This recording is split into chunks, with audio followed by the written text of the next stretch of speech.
Do you remember the time when Walmart stores in Buffalo and outlet malls along the border were packed with Canadians?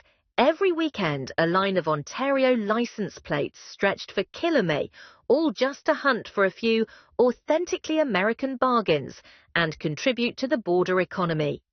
And yet now, a wave of store closures has swept through.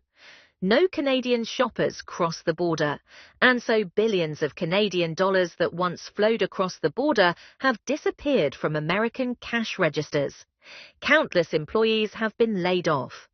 Why have Canadians turned their backs? Why did they stop spending in the US? Even though the distance is only a few kilometers today, we'll explore 7 types of American stores that are being silently boycotted and how Canadians are quietly pulling billions of dollars out of US retail. Watch closely.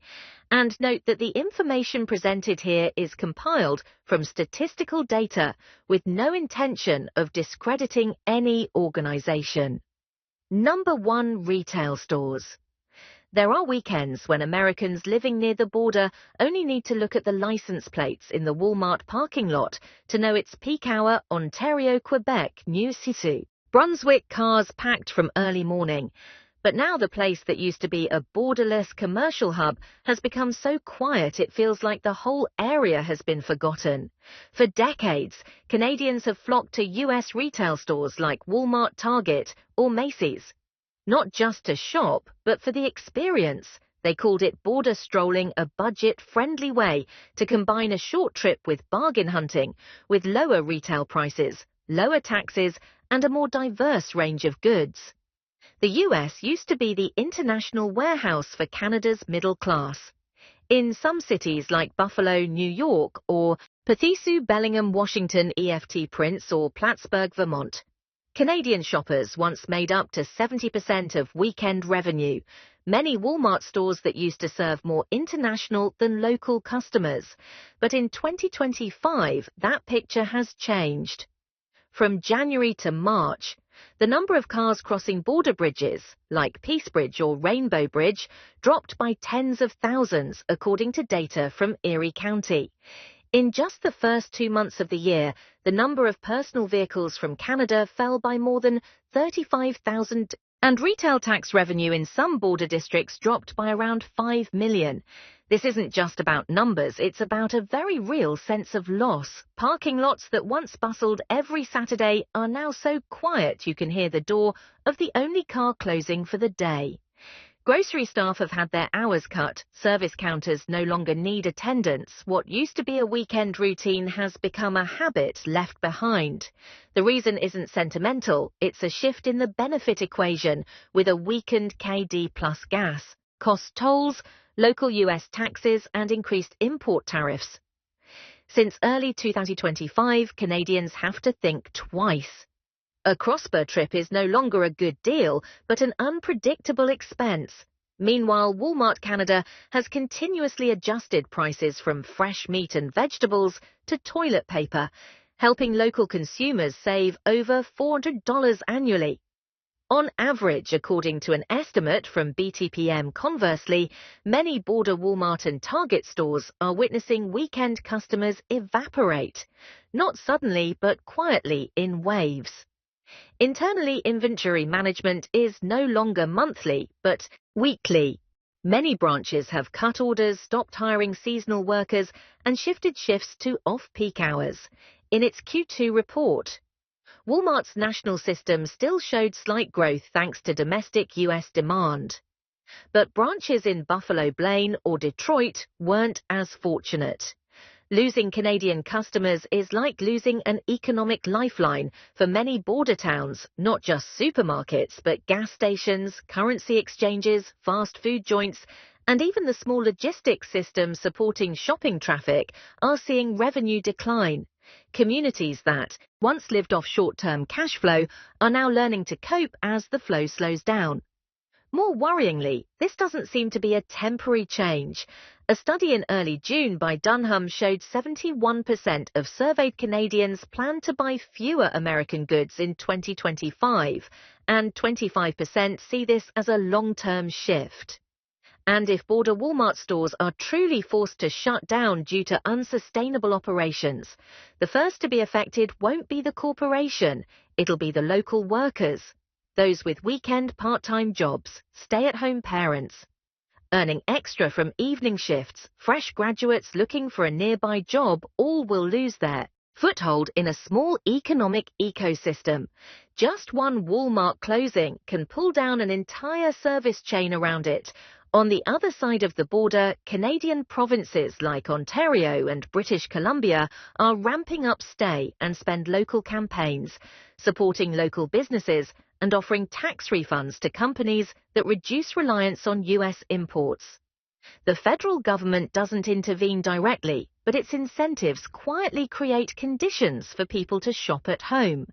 And as Walmart target symbols of borderland consumption begin to empty out fast food stores like McDonald's, Wendy's, Burger King, one which rely on casual stop-by customers, are also starting to feel the void, because if people no longer cross the border to shop, they're not stopping by to eat either.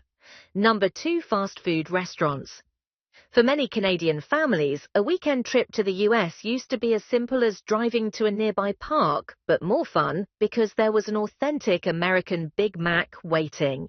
Even though all major Canadian cities have McDonald's, many parents still chose to drive across the border, take their kids to a small town down south just to eat familiar fast food on US soil, not because of the taste, but because of the real American feeling. Something the burger back home, no matter how similar, just couldn't provide, partly due to cheaper prices, partly for the shopping, but most importantly for the experience. Having a foreign lunch, then returning the same day. Yet in the spring of 2025, many food service workers along the border realized those familiar tables were no longer being reserved.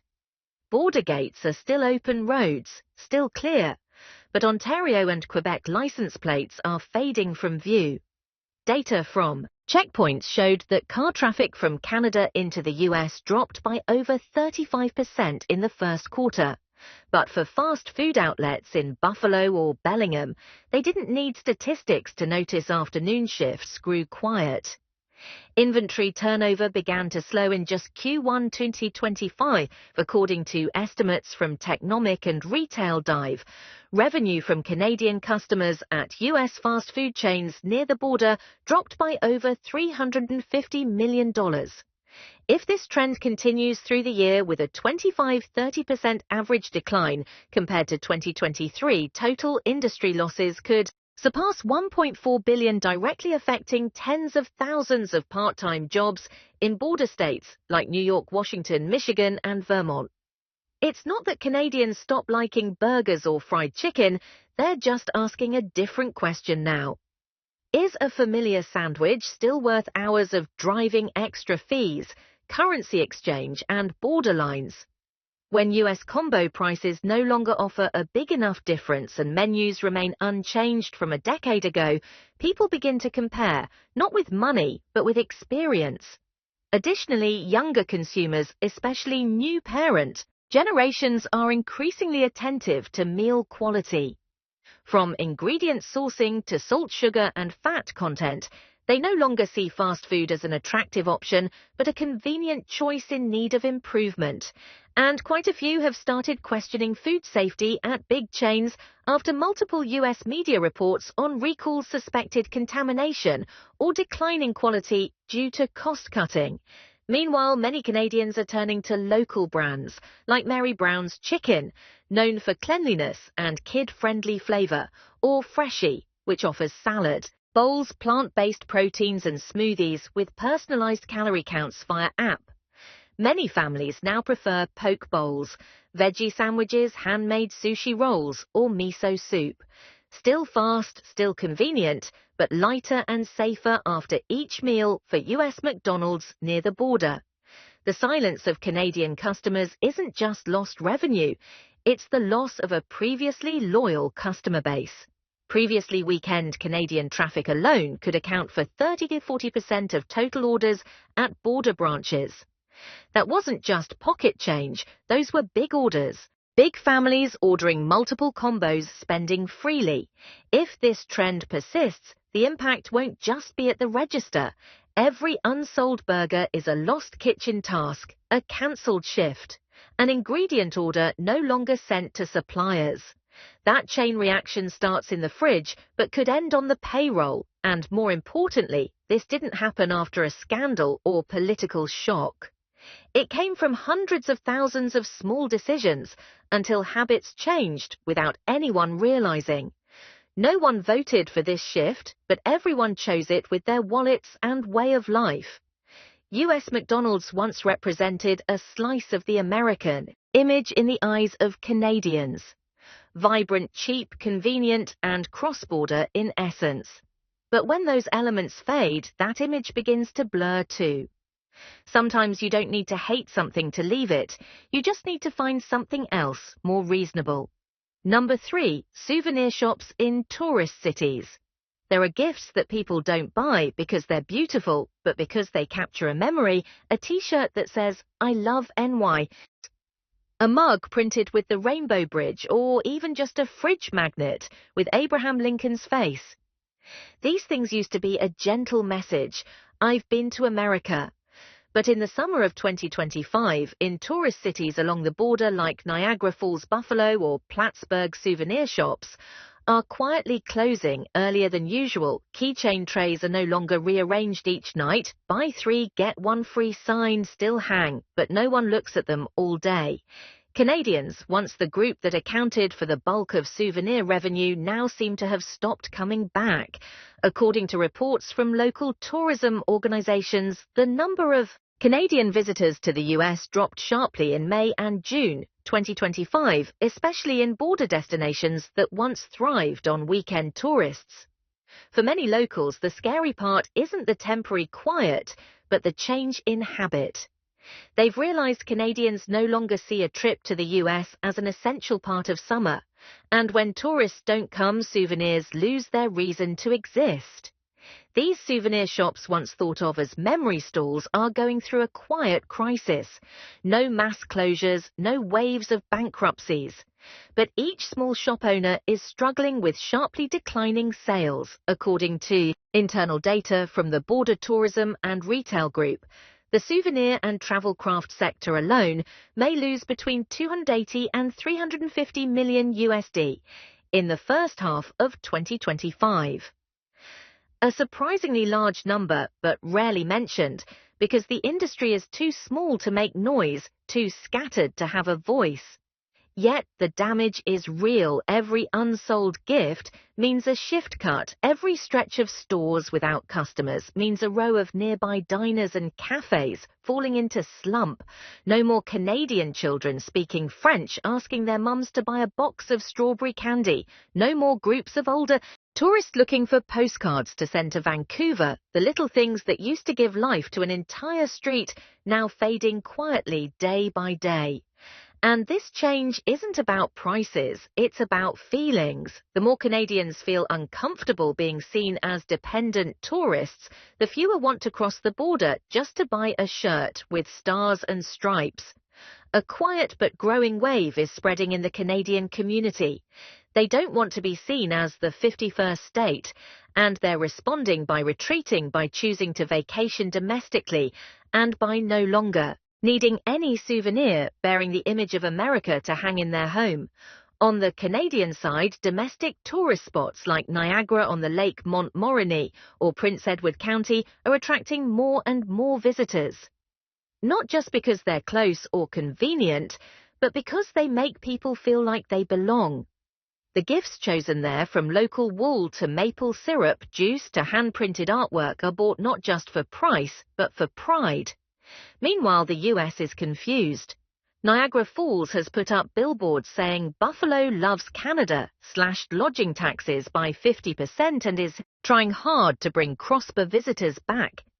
But what's been lost isn't just tourist volume, it's a feeling, the excitement of the nearest trip abroad.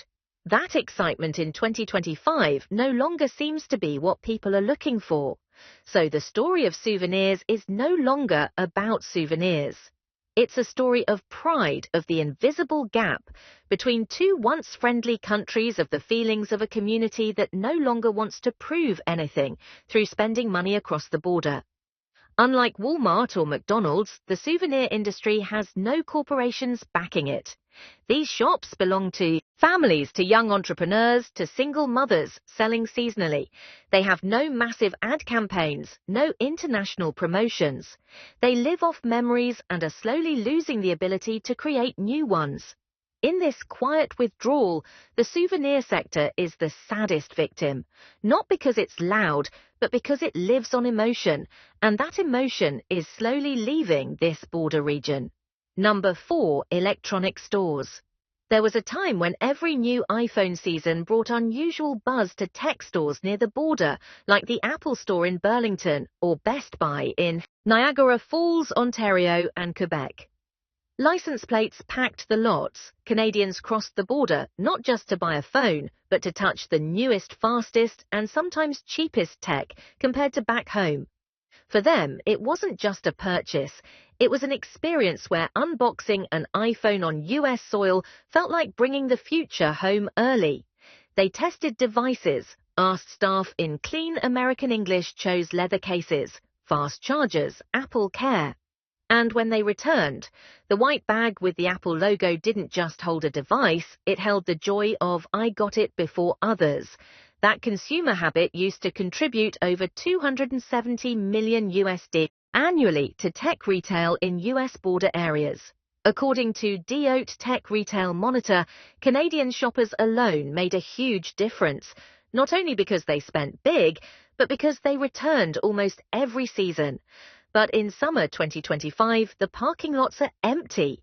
The display counters are bright but bare, and the staff seem less busy than the customers. An iPhone 15 Pro in Canada now costs around $1,449, about $10.35 USD. In the US, it starts at $19.99 USD. Sounds cheaper, but once you add state tax up to nearly 9% in some places, plus transaction fees, gas and cross-border warranty risks, cheaper turns out to be an illusion. And that's only part of the story. Since April 2025, a new policy added 25% tax on electronics manufactured outside the US, aiming to boost domestic production. But this caused prices of products like iPhones, mostly assembled in China and India, to rise sharply. Consumers started feeling it. Clearly, tech gear that used to be cheaper in America is now somehow more expensive than across the border. So a quiet paradox has emerged. Americans are now looking to buy from Canada on tech. Forums like Reddit. Many share hacks for having friends across the border, order from Amazon Canada, or even driving to Ontario to buy devices and bring them back. What once seemed impossible is now carefully planned as a cost-saving strategy. And while Canadians no longer see a reason to head south border, tech stores in the US have suddenly become out of place. Showrooms still glow, but no one walks in to touch that light. Demo iPads stay lit all day without a single fingerprint. Display counters get cleaned every hour, but no one stands there testing devices anymore. They can't cut state taxes. They can't change the exchange rate. They can't make Apple return assembly to the US to dodge tariffs. Meanwhile, Best Buy Canada opens new rapid delivery hubs. The Source and Staples step up in-store support. Amazon Canada offers same-day delivery, and everything from product options, warranty services to user experience is now good enough to make Canadians feel they don't need to go far anymore. Electronic stores used to be a symbol of America, modern, vibrant, pioneering. But now that light is dimming, not because the gadgets got old, but because users have shifted direction. And when those who used to line up first now choose to stay home, it means their wallets have made a decision, not with words, not with protests, but with silence each time they walk past a store and no longer step in number 5. Pharmacies. When Canadians stopped going to American supermarkets, skipped McDonald's and turned away from electronic stores, there was still one place that managed to hold on to them a little longer, eyes quiet without loud advertisements, but CVS and Walgreens stores along the border used to be familiar stops where they'd buy a few bottles of vitamins, a couple of eye drop tubes, or some anti-inflammatory cream for their weekend trip. Buying medicine in the US used to be seen as a smart money-saving trick, cheaper by a few dollars with more variety, and sometimes it just felt more reassuring. But what happens when that sense of trust begins to change in the summer of 2025? Canadians began to ask themselves, is it still worth it? Gas prices have gone up, exchange rates are unpredictable, and state taxes are hard to estimate.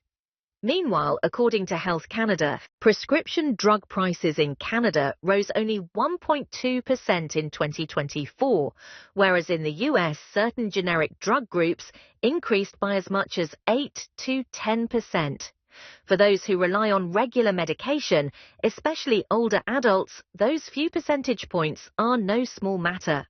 When all the costs are added up from currency exchange, gas to customs paperwork, cheaper medicine in the US turns out to be just a memory. At the same time, Canada's pharmaceutical ecosystem began accelerating. Chains like Shoppers, Drug Mart, Rexall and Pharmacy ramped up innovation online, ordering same-day delivery. App-based consultations, loyalty points, medication reminders. Everything happens right in the heart of the city, on familiar streets without passports, without crossing borders, without having to explain receipts to a customs officer. For older adults, the core customer base of the pharmaceutical industry, this change is a matter of survival. They don't want to travel far, don't want to stand in line, don't want to read American medicine labels that are just a little different. They just want to be served where they are, understood, and feel understood. Even Canada's online drug market is growing.